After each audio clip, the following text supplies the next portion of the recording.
guys, this is Comic Uno. Today I'm doing a review for Ultimate Comics Spider-Man issue 24, and before I start talking about this issue, just want to give you guys a couple of updates. One is I have Comic Uno episode 2 coming up on Dark Avenger Inc., and there are some exclusive reviews for that show, which are Fantastic Four issue 9, Green Lantern New Guardians issue 221, Invincible issue 103, which I did an in-depth advance review for already, but technically it's exclusive because I didn't do any review this week for it, but I do have an advance review on Dark Avenger Inc. for that.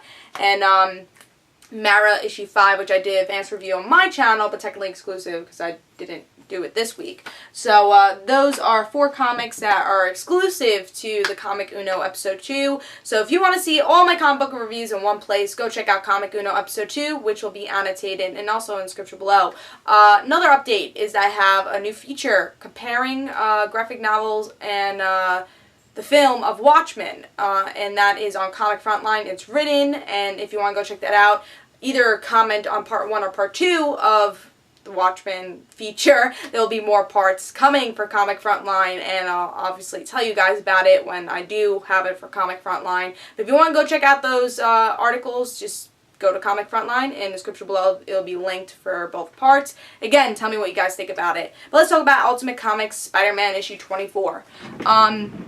At first I didn't know what to think about this cover, because I'm not really familiar with Cloak and Dagger that much. Like, obviously I know of them. I haven't really read that much of Cloak and Dagger, but obviously it's Ultimate Universe, so it really doesn't matter anyways, because they're a different form of Cloak and Dagger. So, but love the art. I love the art for Ultimate Comics covers in general. I love that painted style, which I always say in a lot of comic reviews. I always like the Batman type of painted style with Batgirl, which Batgirl always had that, even with the Stephanie Brown series. So I do love the painted style of covers. So I think it works really well here. And again, I wasn't totally excited for Cloak and Dagger, but I'm always surprised with this series. So I was like, let me give this a chance. Obviously give it a chance because it's one of my favorite series. I think Bendis definitely has proven himself with this series. So I was pretty excited about it. Especially I love that the smokiness of Cloak's cloak.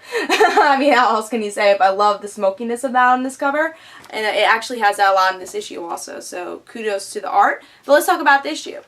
So we actually get a Cloak and Dagger origins here, and we get to see that they are seniors in high school, you know, and they're both very, I guess, perfectionist type of people. They're both presidents of their schools, and they're competing schools, and they're dating. They love each other, and we get to see that in this issue, and something goes wrong. They go to prom, and they get in a car accident, and they are declared dead, but really Roxxon, you know, the company Roxxon, which is so famously in Ultimate Universe, they are experimenting on them, which we get to see why they become Cloak and Dagger. And then, of course, we get the current event where we get left off in last issue, where we get to see Cloak and Dagger fighting Bombshell, and Gwen saying, hey, Miles, I know you're retired, but go be Spider-Man. Peter would do it. And Miles doesn't want to do that. He doesn't want, especially because he doesn't want his father to know, because his father hates superheroes, but he still wants to be Miles and not Spider-Man, so he's still saying Spider-Man no more, and he still has to think about it. You know, he has his costume in his hand, and from those events he has to say no more. I don't want to be Spider-Man, but maybe he's thinking, maybe I have to be Spider-Man, maybe the responsibility of bringing me back to being Spider-Man, no matter what my father thinks. So, very interesting issue. Honestly, again, I wasn't expecting much from this issue, because I'm not a big Cloak and Dagger fan. I was never really interested in their characters. But this issue made me interested. I love this issue.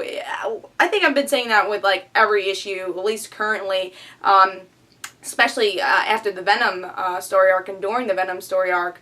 I've been loving this series, especially this year. I think it's just grown into a masterpiece where we can really love Miles' character. In the beginning, it's like, oh, it's Miles, I still like Peter, and I think the first year of the series, it kind of struggled with that. I think a lot of people were thinking, but I still like Peter, but I think this series has so much grown into its own. I think from this year, we get to see Miles really deserve to have the costume, and I think that's why it's so good, and the writing's so good, and bringing in different perspective of a Spider-Man story through Miles' eyes, and Miles has just become such a likable character, and even though he's not Peter, he's an awesome Spider-Man, and I think it was, you know, the death of Spider-Man in the Ultimate Universe, it had to be. I'm glad that Miles has taken over the mantle, and we don't really hear about Peter, but we still have the supporting characters like Gwen, like Mary Jane, and so I really like this, and because Miles is living technically in Peter's world, but has his own world also of supporting cast, like Kate Bishop, which I'm really anticipating to see what will happen with her.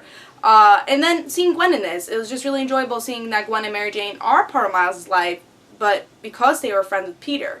So it's really cool how they connect all this, and I really liked Gwen in this issue a lot. I love Cloak and Dagger's origins, though, honestly. I thought it was greatly written and likable characters, and now you understand what they're doing, and I want to learn more about them. After I read it, I'm like, wow, I actually want to learn more about these characters. How are they friends? What happens after their Cloak and Dagger? Are they, you know, I want to see more of them and not just be, you know, fighting Bombshell. I want to see how they're interacting now that they're Cloak and Dagger. That origin story made me care, and that's origin stories have to do, and especially two characters I really never really cared about. They're making me care in the Ultimate Universe, and that's why I really enjoyed this issue a lot. Really only had one complaint. Really didn't change my grade, but when I was first reading the origin story of Cloak and Dagger, they were talking to each other saying, oh, I'm class president and everything, but I don't think they really look like seniors in high school. I honestly thought they were like 20s, or like, honestly, I thought they were just teachers talking to each other, but then they're like, oh, president of our high school. So I thought they looked a little bit too old for their age. I think that was something I was kind of disappointed in. I don't know, because I was a little confused at first. I'm like, who are these people? And it's like, oh, they're in high school, I guess.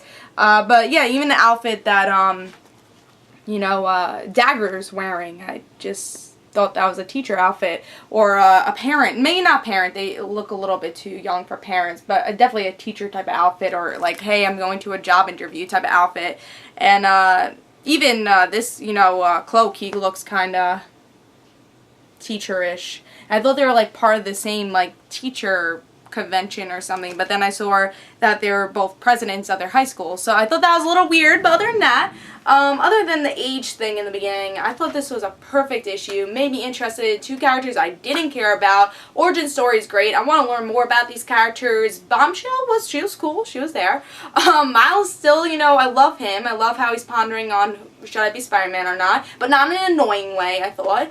And there's definitely a reason he's doing that. And then Gwen saying, hey, Peter wouldn't do that. He, you know, my father died. All these things happened to us, and we still went through all this, and we still, you know, Peter was still Spider-Man after all his drama and his trauma, really, in his life. So I think Miles is definitely thinking about that, but also thinking about his father, which is important. So great issue, really close to being my pick of the week, but I had one other issue that I had no faults. This did have a little fault, and you know, the other issue didn't have any faults that I reviewed, but very close to being my pick of the week. I still give it 5 stars. I actually had to think a while to see which one should be my pick of the week, but I always give Ultimate Comics Spider-Man my pick of the week anyways. So yeah, 5 stars, really close to being my pick of the week. So hope you guys enjoyed. This is Comic Uno, and guys, don't forget to follow me on Twitter for Comic Uno and the right situations, and I'll see you guys later. Bye.